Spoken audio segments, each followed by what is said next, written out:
Hi, this is Derek Murphy. I'm going to make this video to welcome you to DIY book formats and show you how to use the free package of book formatting templates. So I'm basically going to click on that big orange button and then walk you through the sample package, what's inside, how to open them, and then how to start customizing them for your own book. There are some limitations with the free package, but there is a lot that you can do with it. And most of the things that you would normally have to do from scratch have already been set up for you. So you should be able to format a book in about 30 minutes once you know how to do it. But in the beginning, you may still struggle with figuring out, how the pieces all work if you're not very used to the advanced features in Microsoft Word. So please do watch this video to the end because I'm going to be sharing some important information about how to add images or change the page sizes or do some other things like finding the best fonts for your genre, things like that that might not be completely obvious. There's also a whole bunch of tutorials. There's a big tutorial series. If you go in the menu of DIYbookformats.com and click around, I have the original series and the new video series. There's several hours of content there if you really want to go deeper and learn how it all works. But this is kind of just a quick welcome video to show you how to get started really fast. So when you do click on this orange button, you're going to get a zip file that will look like this. So these are 5 different minimal templates. And then there's also a PDF with the best fonts by genre. This is an older list. It's kind of just to give you an idea of what kind of fonts you might want to use. I will also say you really want your fancy fonts to match your book cover. So if you have like a really fancy font on your book cover and a different fancy font on your interior format, it might look a little strange. I would try to match those. And also, it's okay to have kind of a cool embellished font that matches your genre on your book cover, but it can be distracting in the book itself. So even if you just have a clean, simple layout, you can sort of use simplified fonts to match your general genre, like a sci-fi or urban fantasy. Paranormal romance might have a different style of cover, but it would probably be more of a blocky sans serif font or a clean serif font, not something that's really embellished or scrolling or script. You don't want anything that's too hard to read. You can sometimes have fancy elements of book design, which can look really cool, especially in print. If you do want to use fonts in your print book, you have to embed the fonts. I'll show you how to do that in Microsoft Word. For ebook conversion, it's a lot harder to get your fonts to embed in your ebook and actually get them to show up on the various different devices. So generally, the rule of thumb is you want to keep your ebook version pretty clean. The sample templates here, once you've got it set up and using for print copies, they should convert really easily to ebooks and to Amazon, KDP, or wherever else. So I'll also show you how to do that and convert the books from print to ebook. Down here, I forgot to mention, inside the package, there's also a Start Here PDF, which walks you all through it. That's mostly some of the content that I've already got on DIYbookformats.com. So you could use the online browser-based version or just download the PDF if you need to kind of check step by step. But that Start Here is really about setting up and customizing a blank document from scratch. Whereas with my minimal templates, I've already done a lot of the things, so you don't really need to do all that much work. So I'm just going to click here on the first minimal template package.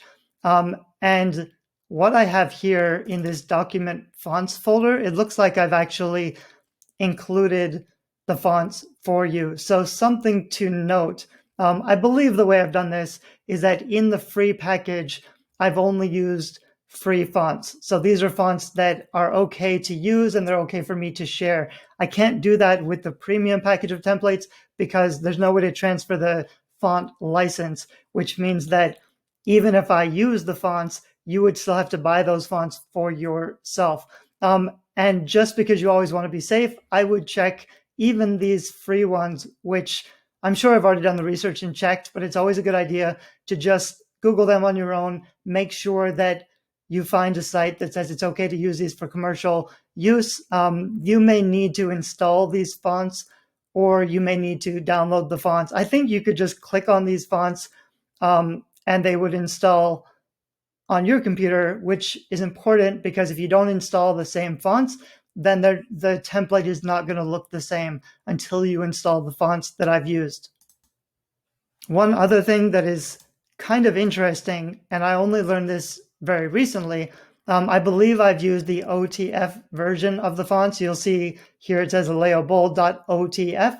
I use OTF because as a designer in Photoshop or in InDesign, OTF usually has more font options. It might have, some various ligatures or design elements included that gives you more options. However, I had a client who was having a lot of trouble uploading his PDF print version of the book to KDP. And I think we finally figured out that it was because KDP was rejecting the embedded OTF fonts. So if you have a problem like that in the future, if you're trying to upload a PDF, I'll also say Microsoft Word is not the ideal book design software. It works pretty well. Most people have Microsoft Word already, which is why it's really easy to use. But for example, when you try to save a Word document as a PDF, it tends to make a really big bloated PDF. The file size is much larger, and that can have troubles uploading it to KDP. Most of the time, it's no problem.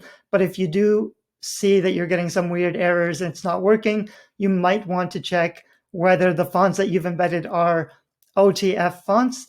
And maybe if you try the TTF version, like down here, here's a Times Bold that's TTF. That might have just been a one-off case, but if you have a problem like that in the future, that's something that might resolve it.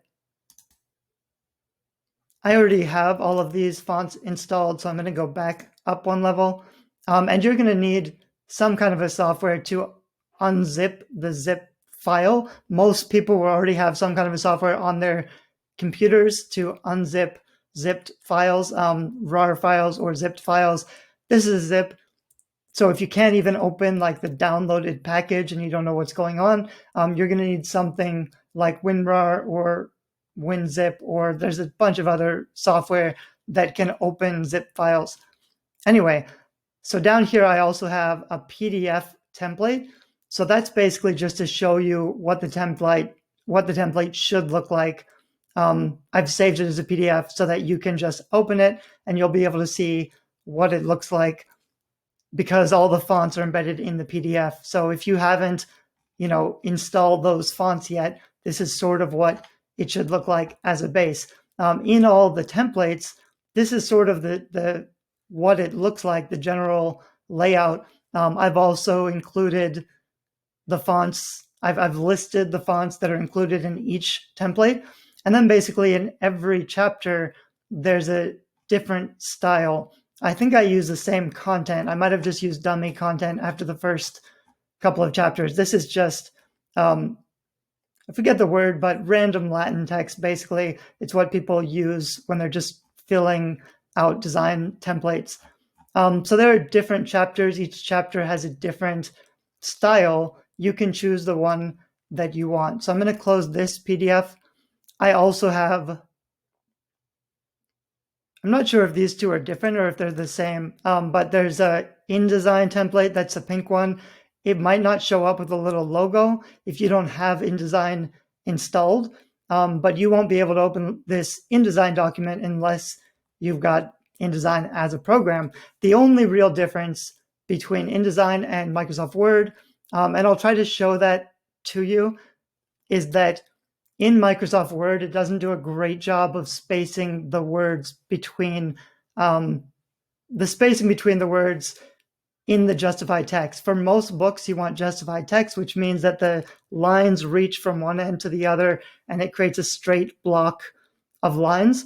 But Word doesn't do a great job of fitting those individual words into each line, which sometimes can produce larger gaps between certain words. It's not a really big deal. You might notice it, and it's a little annoying that you can't fix that.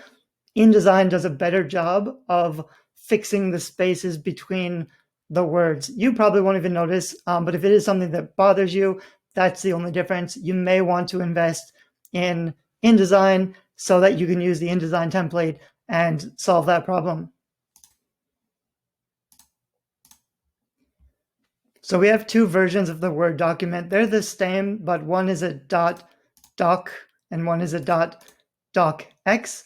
Basically, if you have a really old version of Microsoft Word, then the first one should work. If you have anything above 2010 or so, a docx should work. There are some limitations to the earlier version, so try to use the docx if you can, if you have a more updated version of Office or of Microsoft Word. So I'm going to open this up.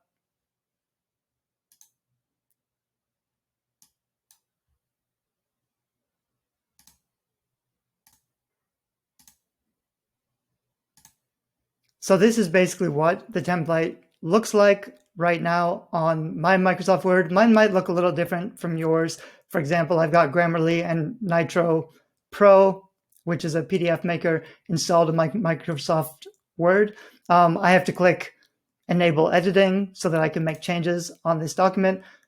And then it kind of looks like this. So if you're not really familiar with Word, I'll walk through some of the things if you really want to change things, and then I'll go through how to add your own content.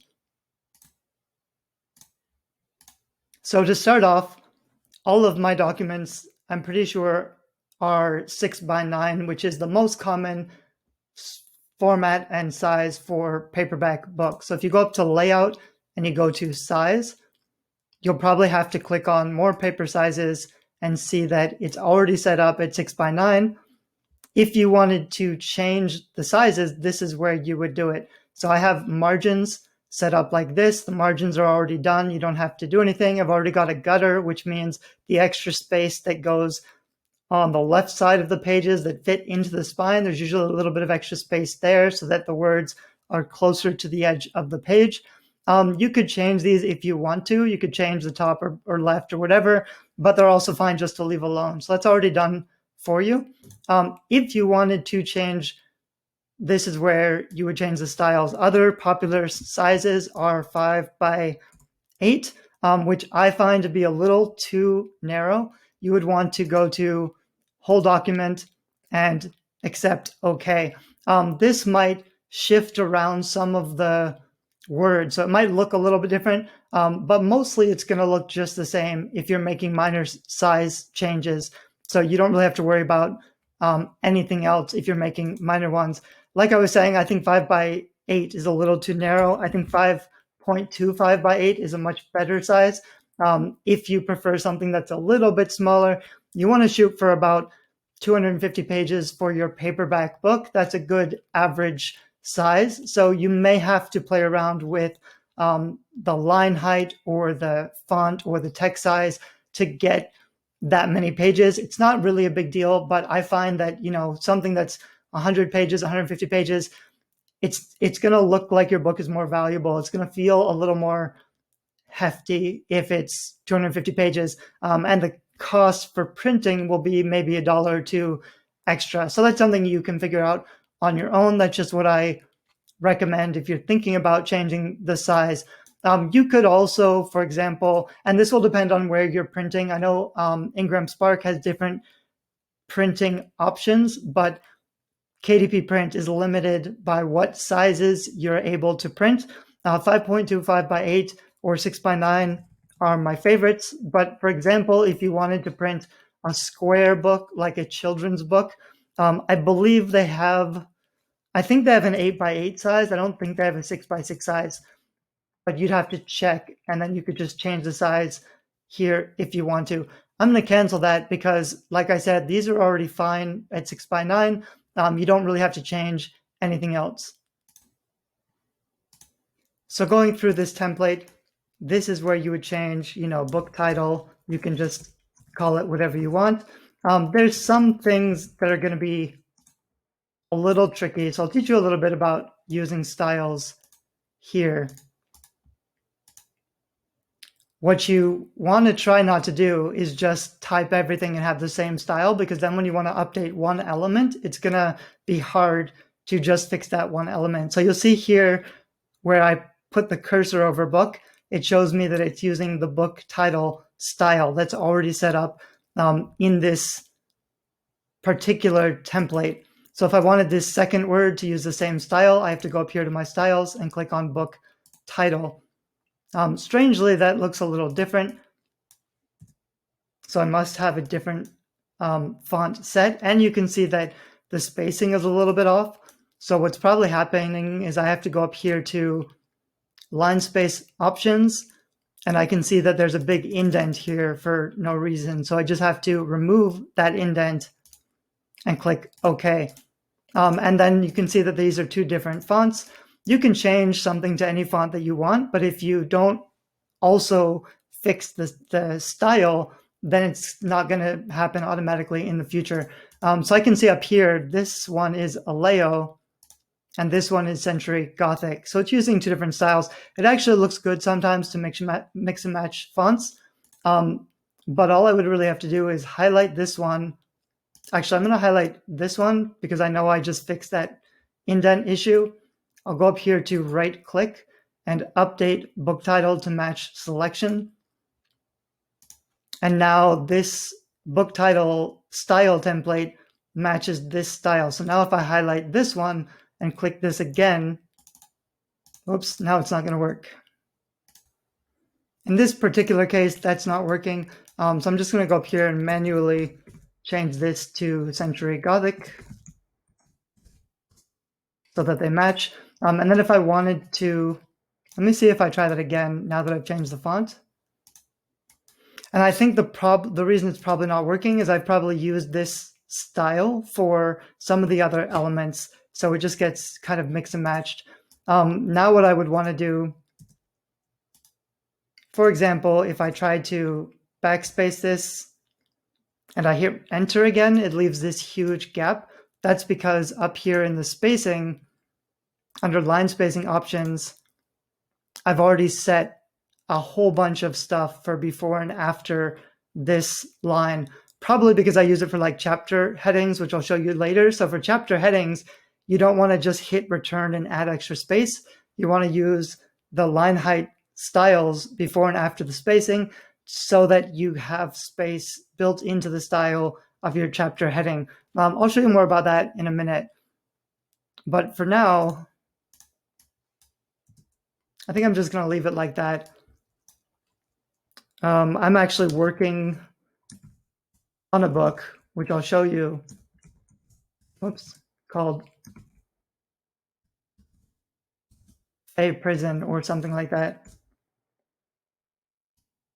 I'm going to try this again and just go to remove space before a paragraph. So that's another way to just get rid of that extra space. Now that looks pretty clean. And then this, yeah, so the problem here was this subtitle I was using was actually using this book title style, which it shouldn't. So I'm going to click on this other style instead. That way I could change the font and I could save the style for this quote, and then it will always be the same if I want to keep using that style. The weird thing here is like this is just the title page, so it's a little weird to have styles that you only use for your title page, but you probably will need to, because on the rest of the chapters, which is going to be a lot easier than this, the rest of the chapters, you probably don't want them to match exactly the fonts or the sizes or the spaces of the chapter page. Down here, I just have publisher logo. That's where you would drop in an image. I'll see if I can do that really fast. So I do actually have a little logo that I use for my print stuff, which looks like this. So most of the time in Microsoft Word, you can drag and drop an image and just put it into your document. So this one is a lot bigger. So I'm going to need to just make it smaller. Usually you can drag and drop by just clicking on the end of it. And then it depends how you want, everything to look, but this could be pretty small. I'm going to delete this part because I don't need it. Some of these templates, there's a lot of instructions in the templates, which you can just delete. You know, I might bold this author name. I'll use my pen name, which is Drake Mason.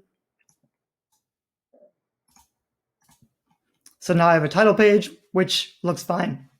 I don't actually have a tagline for this book. I could put the series title, for example, something like Book 1 in the Prison Phase series, something like that.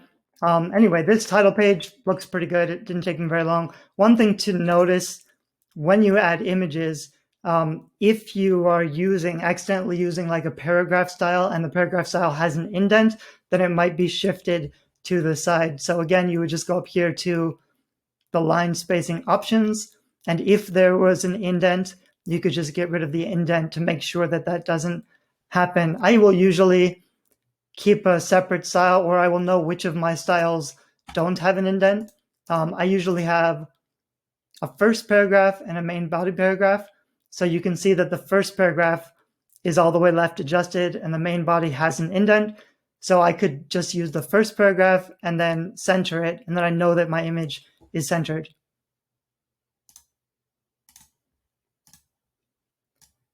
After the title pages, we have this, which I've already put in. This is basically a copyright page. It looks like I was using a really old template or something for this, because obviously that's, 2013 was a long time ago. And I could just delete all of this stuff because this is just a little bit of a note to you. And then this is a basic standard copyright disclaimer thing. You would add your ISBN. Down here, this is common for print books, the 1098, blah, blah, blah. That just means when you publish a first edition, you would have something like this with all 10 numbers. If this was a second edition, you would delete the 1. I left it in there, but that's really a old-fashioned thing from traditional publishing. You don't really need that at all. Doesn't hurt to leave it in, but it's not really necessary either. You don't have to say this is a first edition. You should probably quote your book designer, or give credit to your book designer, or if you've used any, special fonts or images and you have to cite your sources, this is where you would do it. It's also not absolutely necessary. Most book designers, cover designers appreciate it. So, if you don't know that you're supposed to do that, you probably should. You can also add in, your website or whatever. Mine is urbanepics.com for my fiction stuff. And then also, you don't really need the HTTP. So if you were adding an actual link, and it's fine to hyperlink things, so I could go up here to insert link, and this box will pop up. And here, because it's a real link, I do need the HTTP. I can hit OK. But here in the actual text, you don't really need the HTTP. It can just be a link. If you want to add an address or PO box or whatever, you can. I usually don't. You can edit this or say anything else that you want to, but this is pretty standard legal stuff. And then this is an active link. So if you convert it to ebook, which I'll show you how to do later, this link would take you straight to the website. I could even go up here and select my logo and insert a link. And then that image should be hyperlinked to my blog also. But that's only for the ebook version. In the print version, of course, this isn't going to work. So you want to be careful later, like in the back matter. Later, I'll show you kind of what you might want to put in the back matter stuff for your book. You don't want to say click here to go to my website and link it and then use it for your print book, because they can't click on the page. I've actually done that in a lot of my earlier books. It's not a huge deal, but it's kind of stupid. So you want to think about that as well, if your links are linked or not. Probably what you want to do is just set up one file, link everything like this, because once you convert it, this will be a link in the ebook, but in the print copy, it'll just look like this. It won't be blue, it'll be black and gray, it'll be underlined, but they can just read it and then, go to the site. The next page is the table of contents. So let me look real quick at the style So it looks like I'm still using the same. Oh, this is a heading 1 style. So what I probably had to do is I've used different styles for each chapter. And I'll show you a little bit, like depending on which chapter you want to keep, how to make your whole book look like this. Any of these are good, strong starting chapters. Generally, what you want to do, this one should be like that.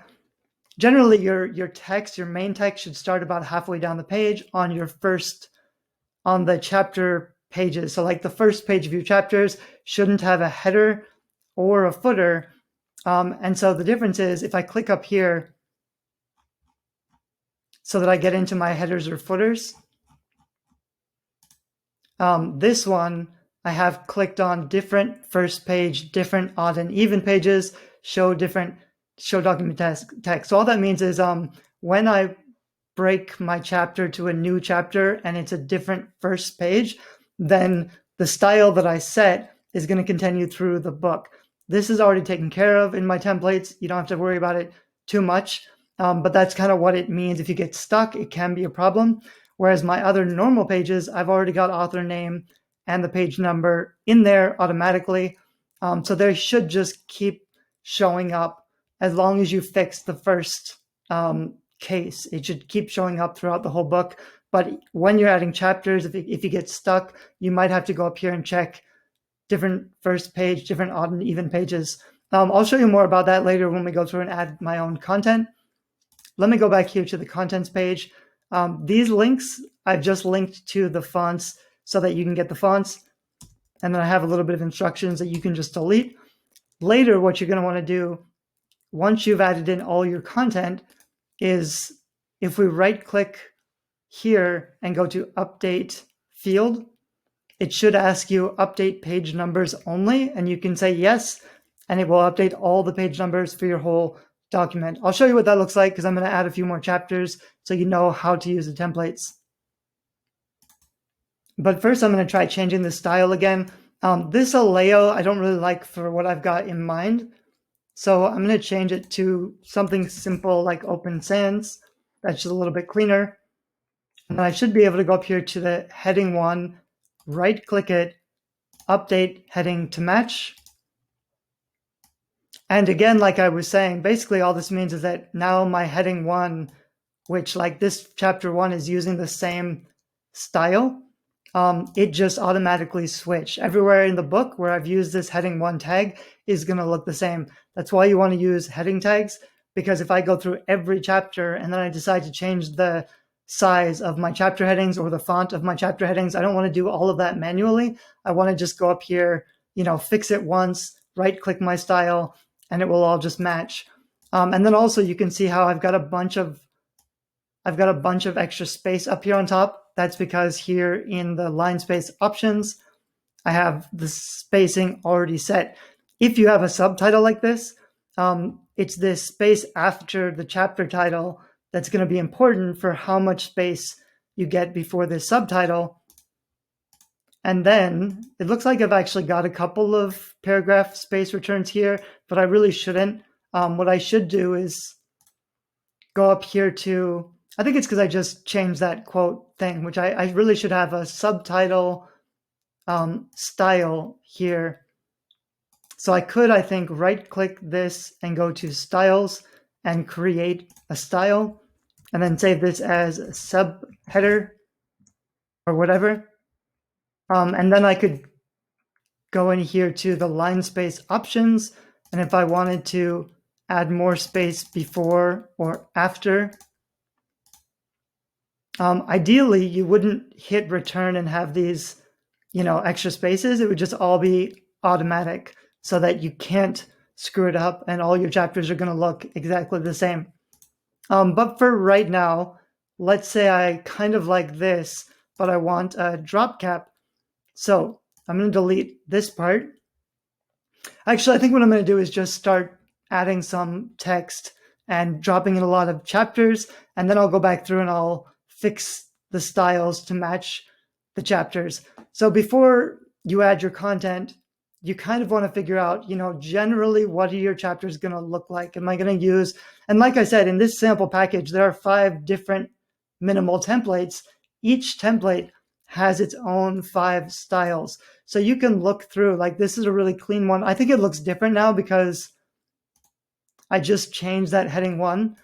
So probably part of the problem of my template styles is that I use the same styles, but I manually made changes to make each chapter look different. So that's something to keep in mind. You may have to create new styles or save new styles once you've got it looking the way that you want it. But let's say I basically like this style, but I want the chapter heading to be bigger.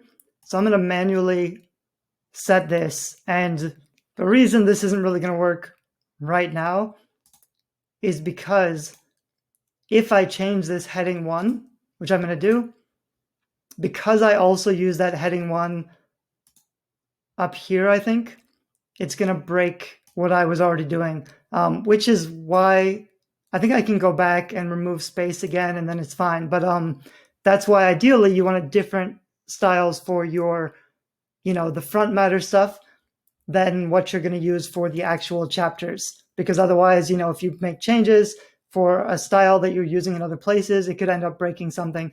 Important to keep in mind, I might use something like this. I might use a fancy font here. So for my book cover, for this particular book that I'm going to show you, I'm using this font. So this isn't a font that's in my templates, but like I mentioned, you want your format to kind of look similar to the style of your book cover. So this is a nice looking font. It makes really cool looking numbers. It's not super fancy. It's clear and easy to read, but it is really distinctive. I'm actually going to make it even bigger. But this time, I think I'm going to create a new style and do chapter headings just so that I don't break that first page again. So now this is what this chapter is going to look like. I think this looks really good already. You can notice how there's more space on this side. That's because this side has the gutter. It's going to be the left edge that gets into the spine. And that's just an easy way to keep track of if you're trying to mentally picture, how this book is going to be put together. The gutter makes it a little easier to see, like this edge is going to be on the outside. So for example, in my chapter headers, these ones are centered, which makes it a little bit easier. If you have your chapter headers centered, you don't really have to worry about, left or right alternating and which side it's on. But if I did want to change this, I could just left align or right align this one. So this would be the book title. I would just change it to the Fey Prison. And I've already got a style that says page headers, so I could change this also to something simple. Your page headers and your footers and your body text, you're going to want it to be really simple. So I'm just going to use Open Sans again. That's one of my go-to. It's just a really nice, clean font, free font. So this header will automatically start replicating throughout the book. I'm going to do the same thing here, but I'm going to left align it. And I actually don't think I did that right, because as you can see, there's more space on this side. So this is inside of the spine, and you want your headers to be on the outside of the page. So actually this one needs to be right aligned, so it's on the outside of the page, and this one needs to be left aligned. But now that I've set those up, now that I've done it once, and if you're using my templates, this is already set up.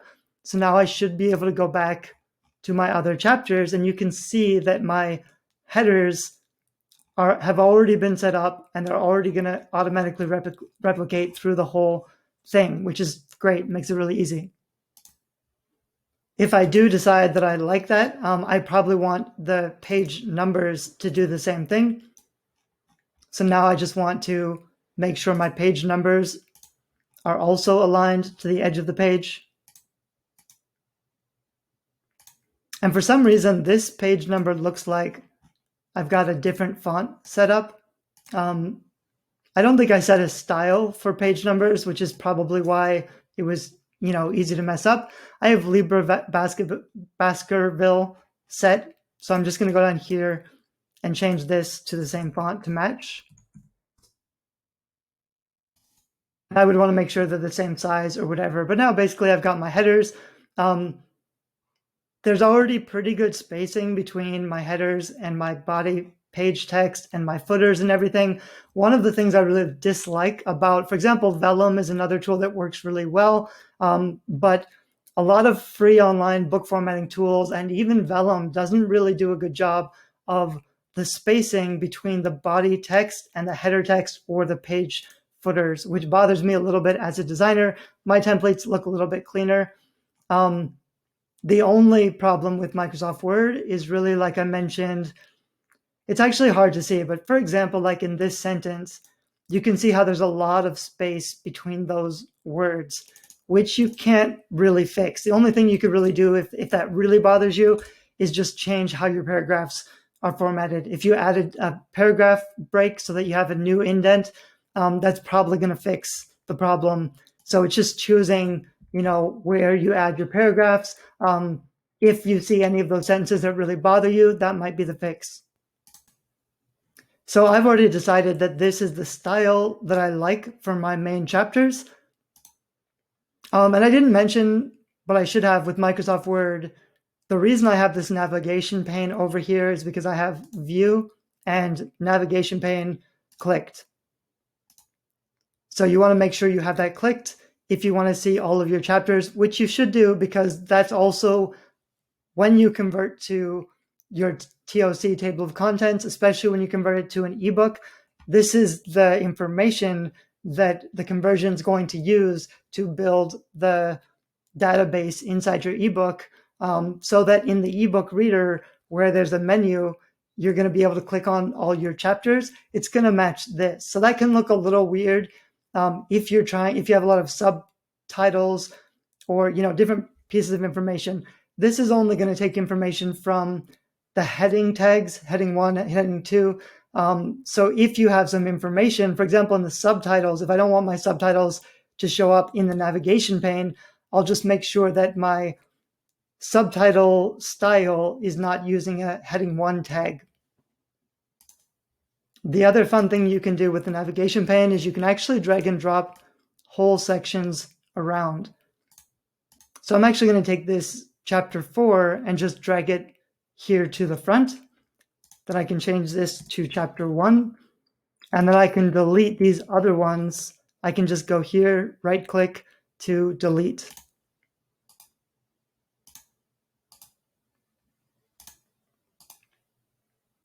So the only problem now is I've only got, basically this one chapter. I was wondering if there was a really click like duplicate this, but it doesn't look like they've got that in Microsoft Word. So what you're just going to have to do is copy and paste all of this into the next section. You can see some things like here, it breaks at the end because I have to hit a hard return at the end of that.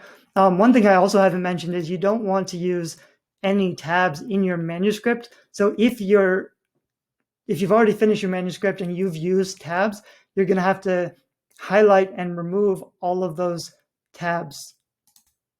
There's actually a shortcut for that. You can go to replace, and I think you have to use the little arrow and T, and you can replace it with nothing, and that's going to delete all the tabs from your book. If you've used tabs to indent, what you want to do is use page styles to indent. So if I highlight this page and I go up to the page styles, you can see the page styles, I have the first line set by 0.3, which is a good indentation already. So that's kind of already done.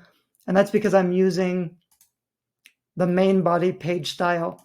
But for the first chapter, I'm using the first paragraph style. Each of my templates, every style is going to have a main body and a first paragraph. So in the first paragraph style, if I show you again line spacing options, I don't have an indent. So for each chapter you import, you're going to have to do basically only a couple things. You have to fix, your chapter title, your subtitle. You're going to have to fix your first paragraph, and then all the other paragraphs are going to be just the same.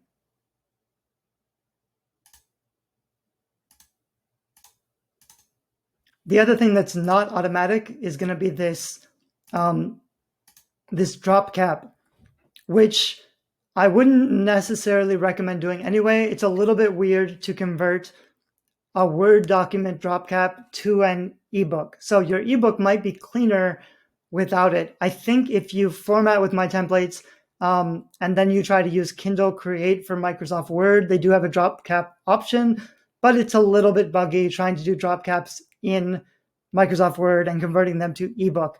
Vellum, the Vellum software, does a really good job with drop caps, and they can look really cool, but they can also just break your ebook. So it's kind of up to you whether or not you want to try it out and see how it looks, but make sure you test on multiple different devices just in case that drop cap is messing up your whole, style. It's often cleaner not to use them in the ebook version. And even in print books, it's a little flashy. They look cool. I love typography. I love the way it looks, but it's a little flashy. For most adult books in most genres, you're probably not going to want to drop cap anyway, but I'm going to go ahead and use them here just so that you can kind of see how to do them if you want to do them. So the first thing that I had done was basically I just copy pasted all of chapter 1 into a new style, and I can just change it to chapter 2. I can scroll down to the end of that. I can put my cursor again, and I can paste another chapter and call it chapter 3. So that's the easiest way. You can just keep doing that until you have enough chapters. And then you can selectively copy paste your text. Like I would copy paste the first chapter and then I would copy paste the rest of it. I know that's a little time consuming, but that's the easiest, cleanest way to make sure that, all of these styles stay the exact same way. But the other thing you could do, and let me see if I can pull up a book. So here's one of the books I'm currently working on.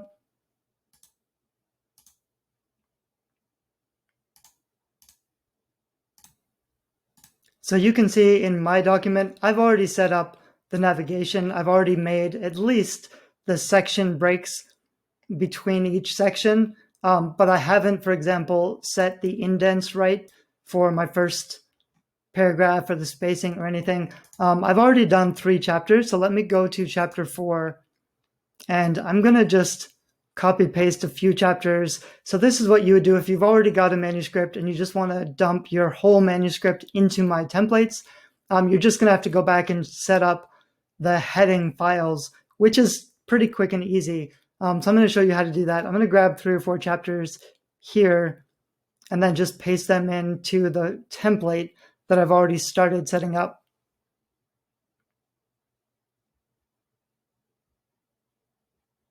Almost done.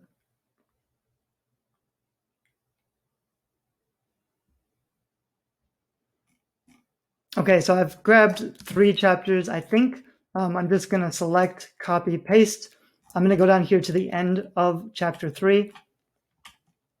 So this might at first get a little bit weird because this original manuscript that I'm copying from has completely different styles, page margins, and probably a page size even. But I'm going to paste it and see what happens. You can see for some reason, it looks really different already. It looks a little bit weird. So now I'm going to have to go back and fix a few things. One of the quick, easy ways I could do it is I could just grab this chapter title and the subtitle, and I could just copy paste that to the top here. And then there's some extra space, I think, so I have to figure out what's going on there. I think the problem is that if I scroll down here, this page header is a lot bigger because I haven't set it. So if you go up here to this page header, you can see it's 0.25 by 3. That's the template that I started with, that I downloaded from DIY templates. This is what was already set up, but the page headers for the manuscript that I had worked on and I just copy pasted in here, I never fixed the headers. So what I have to do is go in here and just manually fix the headers.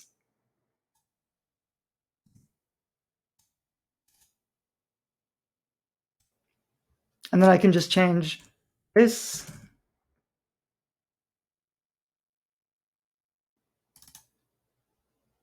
Yeah, so 0.25 by 3.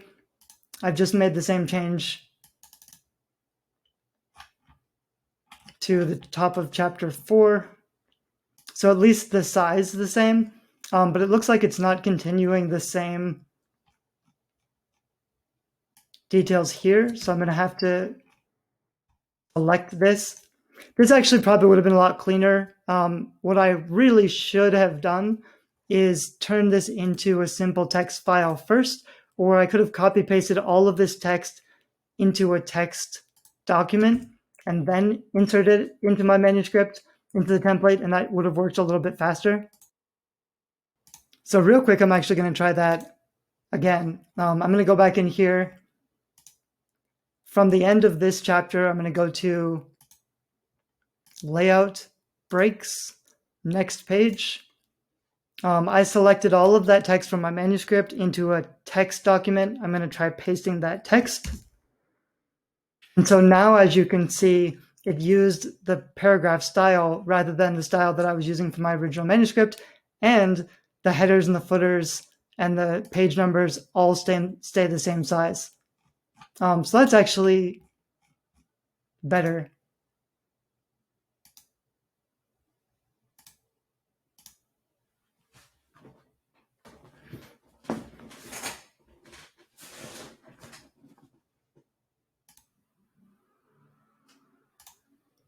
So let me go back and kind of show you. I know this has been a little bit confusing because there are many different ways to copy paste your text into my templates, and you might be seeing some of these issues. So I wanted to do it a couple different ways so you can see what's going to happen and how to fix it. So right now, the first time I tried to do it, I just copy pasted straight from word to word, but it messed a lot of things up. So basically what I would have to do, I showed you that you could just copy paste the heading top, and then you would have to select all of this text and then go to your page styles. And I would just go to main body text. That fixes everything except the first paragraph. So I'm going to have to go to first paragraph. It also looks like it's missing some spacing here. So I can just go add space after paragraph. It looks like something happened with that subheader that I set up. It's just not adding space. So what I needed to do was highlight this subheader. I changed to the font that I want. I have to go in here to line height, add a space. After this, you might have to play around with the space to get it where you want. And then I just update that style. And so, for example, now you can see I changed the style, so that drop cap kind of broke. I'm just going to delete this drop cap right now because I'm going to show you how to add a new one. You're probably going to have to add a new drop cap for every chapter if you want to use drop caps. So right now, this is sort of how it looks. I'm actually probably going to need to add a little bit more space after this subheading. So I could go here again, line space options, and try that, update. Anyway, so this is sort of what's going on. This was from dragging and dropping from Microsoft Word to Microsoft Word. I still haven't fixed chapter 5 or 6.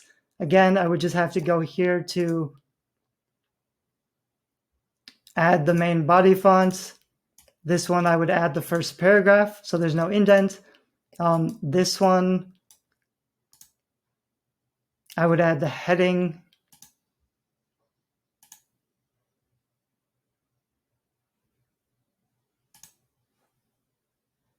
Chapter 5.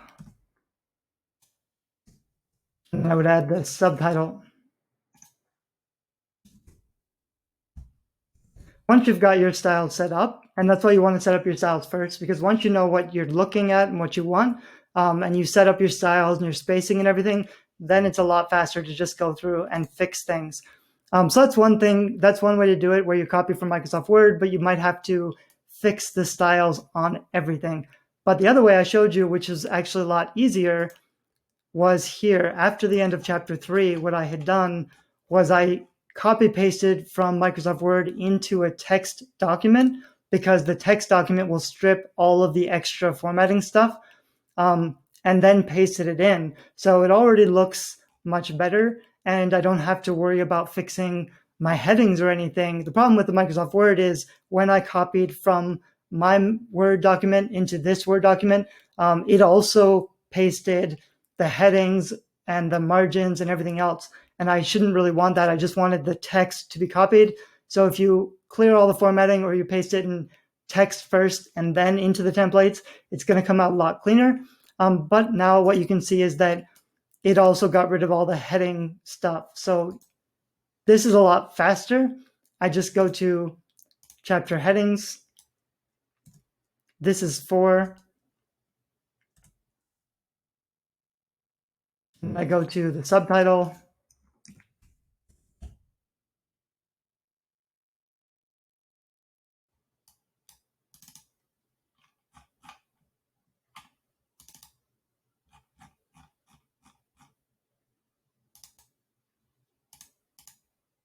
And then I can just fix the first paragraph with the first paragraph style. If I wanted to add a drop cap here, all I really have to do is, if I put my cursor here, I go to up here to insert, and I go to insert drop cap, dropped. That's all. I could do drop cap options if you want it to be 2 lines instead of 3 lines.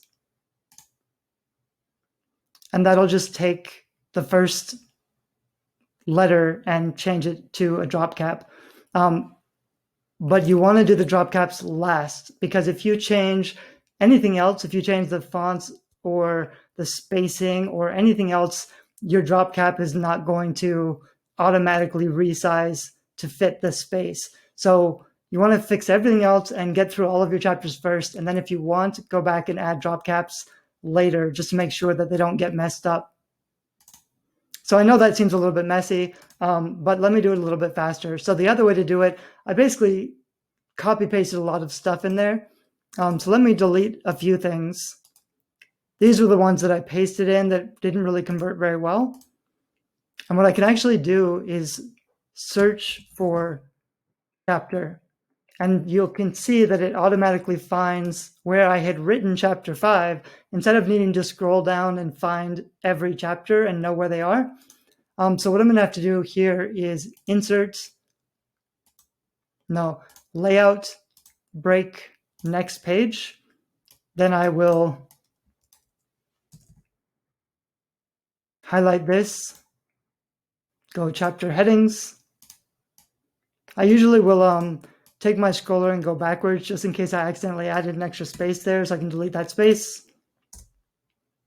I will add my subtitle. I have to change it to the subheader. I'll have to fix my first paragraph. And then if I want to, I will go to insert drop cap art, like that. I'm gonna do that one more time just so you can see how fast it is. So now I have chapter 6. I'm gonna go here, layout, break, next page.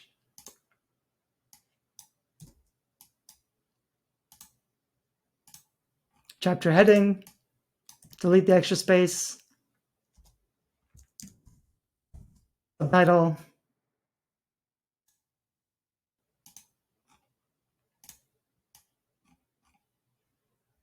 First paragraph.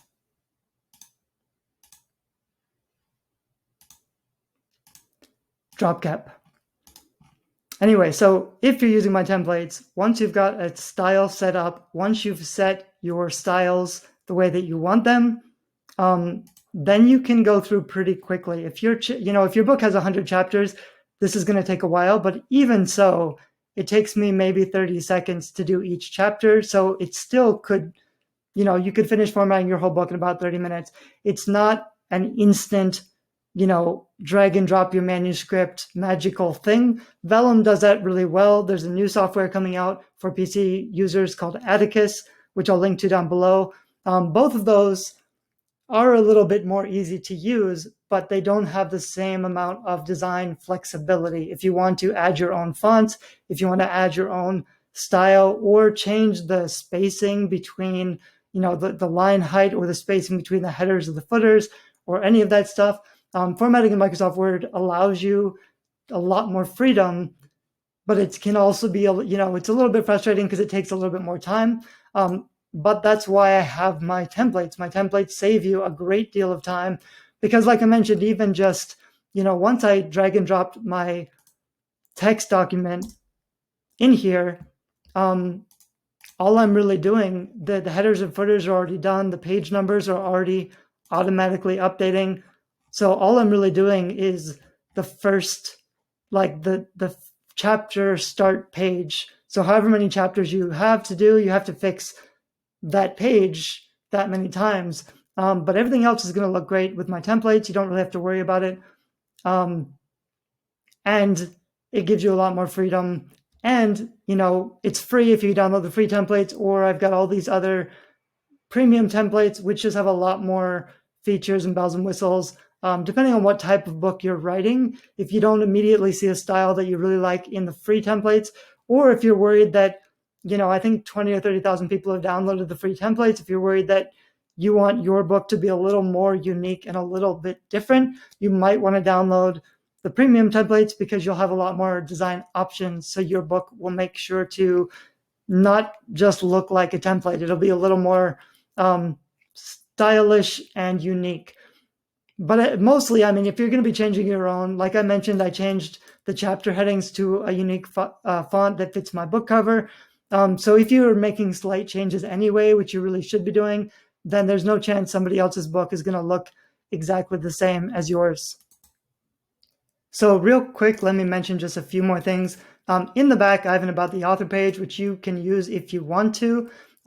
You could add a website. You'd have to link it.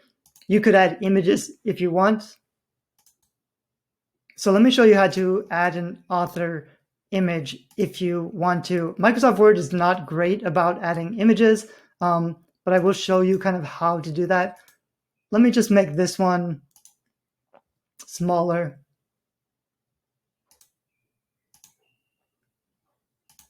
So I have an About the Author. I've actually got this folder over here full of profile pictures that I could grab.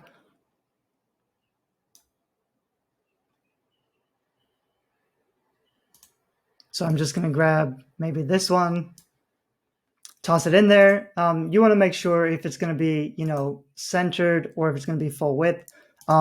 If you just drag and drop a picture, it's only going to allow you to go to the edge of the text, which is fine.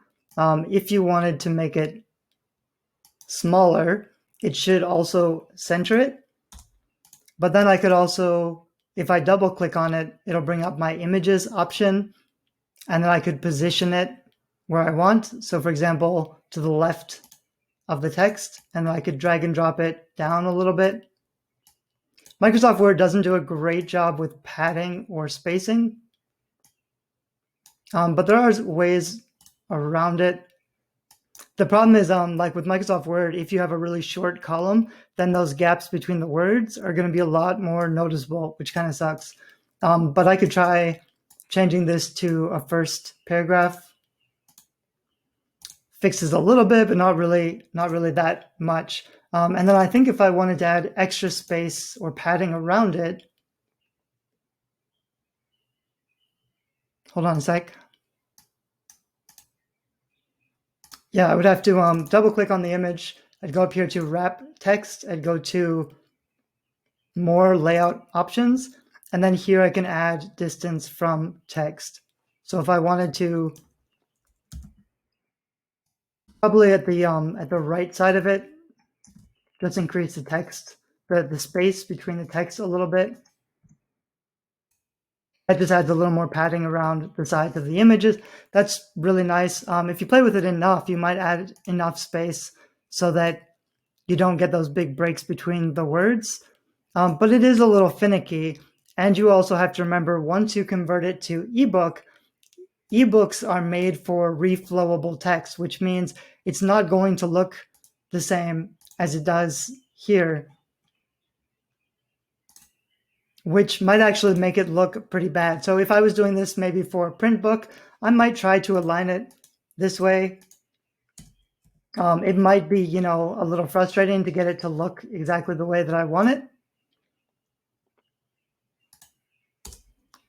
But I would know that it probably isn't going to convert to ebook that well. So for the ebook version, I would just change this back to top and bottom or something. Oops. So that I know that in my ebook, for example, if I was looking at this on on an iPhone, the screen is going to be really narrow. So all of this text in this paragraph would be super narrow, and then the image would fill the screen, and then I'd have more text. So you'll get a cleaner ebook file if you don't try to arrange the pictures within the text. Just make the pictures, top or bottom. You're probably going to want this top or bottom, or maybe inline. Even that one's a little bit risky. Something to be aware of if you're adding images when you're converting it to ebooks. Now that I have more chapters, I can go back over here and right-click Update Field. And you can see that it's added the page numbers automatically for all of the chapters that I've added. This is built into the template. You could change the style if you wanted to, change the fonts, but that might make it look kind of weird. I think you'd have to go very carefully. It also automatically pulled like this front matter, so I would want to delete those. And then I think if I just highlighted one at a time, I could change the fonts. So if you wanted to change the fonts for your table of contents, you just have to be a little careful because Word can be a little bit buggy, but that is possible to do. Once this is all looking really good, you'd want to save it as a PDF. You can go to File, Save As, and select PDF. But like I mentioned, Word doesn't really save to PDF very well. That's why I've got Nitro PDF installed, and I've got a few other things installed. Sometimes you can go to print, and there are different applications that might allow you to print it as a PDF, which just saves it as a PDF better. You might be able to go to page setup and choose some options. You also want to look at, so here if I go to export, I could save it as a PDF, XPS. You kind of want to play around. There's different ways of saving a Word file as a PDF. There's also some free online converters that work really well. I can also go to Options and Saving and click on Embed Fonts in the file to make sure that when you upload your PDF, the fonts that you're using will also be sent to Amazon or wherever. That depends on the publisher or the printer that you're using. It depends on whether or not they allow that or they need that. But probably I would click on Embed Fonts just to try to make sure that, it does look the same. And like I mentioned, there might be a problem with KDP and OTF fonts. I haven't really tested that a lot, but that might be an issue to consider. Anyway, that's how you embed fonts from your document. What you don't want to do is just upload your Word file straight to KDP print because it will look really different. You want to save it as a PDF. You want to embed the fonts so that everything looks just the same when you send it and it prints just the same. If you have any issues sending it to KDP, I'll have a whole web series on my YouTube channel. When I finish this book, actually, the Fae Prison book, I'm going to go through the entire process of formatting it, uploading it, setting up my keywords and categories, launching it to my list and ARC readers group and everything. I'm going to have that up on YouTube. You can follow me on creativindie.com, where I post a lot of publishing content.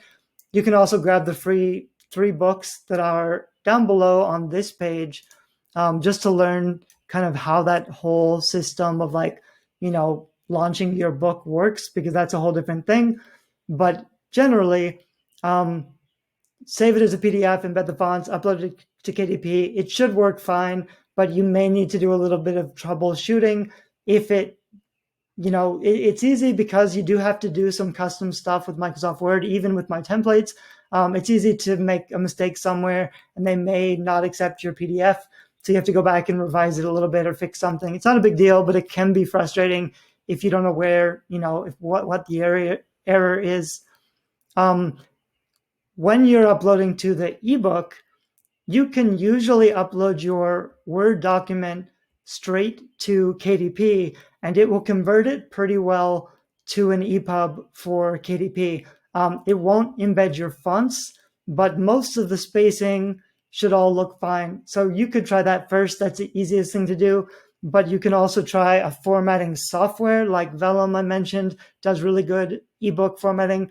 Atticus, which is the new one that works for PC, which is also really good for ebook formatting. Ebook formatting is a little bit harder because it's all code. What I usually do is I will convert my Word document to an EPUB with something like Calibre, and then I will open the EPUB in Sigil. Sigil is another free ebook editor, so I can go through and manually edit everything. But that's a huge pain. I've actually started using Vellum just because it's so much faster to make ebooks. There is, like I mentioned, if you've set up your file right, and if you've set up your navigation pane right, mostly it should just convert no problem when you upload it to KDP, and it will look pretty good already, but it may not look perfect. It may not be designed exactly as you want it. It's not going to look as stylish as your print copy, just because ebooks generally have to be simpler so that they work on different platforms, so that the text is reflowable, because readers will change the size of the text, or because based on the screen size, everything's going to look a little bit different. So these templates will save a lot of time. They work, definitely. I hope you enjoy them, but there are other options out there that are easier if you want to pay for a software that saves some time, but also, like I mentioned, doesn't give you as much flexibility. I use Vellum even for my print stuff, even though I don't really like the design, just because it's easier. There is a deal down here on this page where you can join and get a whole bunch of my courses that I've made about book marketing, getting more book reviews, building your email list, building your author platform. This is stuff I've made over the past several years to help authors that I work with, because a lot of people, they publish a book and then they don't know what to do with it, and they never get to the point where they're actually selling books because they don't get enough book reviews, because they don't know how to market it or reach their audience. So this is a useful package of a whole bunch of book marketing stuff that you can get. And then I also, like I mentioned, there's a link down here to Vellum and Atticus if you're interested in trying out a book formatting software that might be a little bit easier to use. Hope this video is helpful. I know it's an hour long, but I covered a lot of material, so I hope that it'll allow you to use the templates more comfortably and get your book finished faster. Once you get over the learning curve, this system should make it really easy for you to format books pretty quickly. Like I said, I think 30 minutes is the most that I would want to spend formatting my book. And with my templates, it's totally possible to make really nice looking books that are formatted for print and ebook in less than 30 minutes. Hope that helps. Share if you like this website. If any of my free resources are useful, you can find me at creativindie.com, or follow me on YouTube, where I post a lot of book design material or marketing material as well. Thank you. Bye-bye.